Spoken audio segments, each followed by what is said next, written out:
काय सांगाल, आज तुम्ही सिपींची भेट घेतलेली आहे भोंग्या संदर्भात, काय सांगाल? भोंगा मुक्त मुंबईत झालेले आहे, आता भोंगा मुक्त महाराष्ट्र।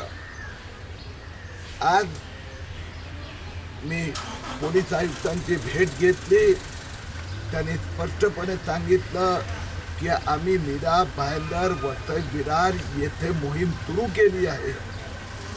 येत्या काही आठवड्यात हा सगळा परिसर भोंगा मुक्त असणार। देवेंद्र फडणवीसचा निर्धार आहे।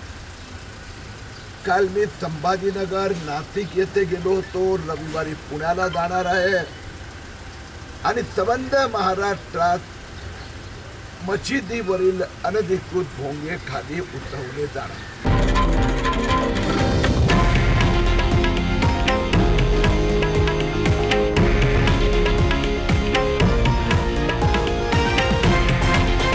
हे आहे देशातील नंबर 1 न्यूज नेटवर्क आणि आपण पाहत आहात TV9 मराठी, एकमेव।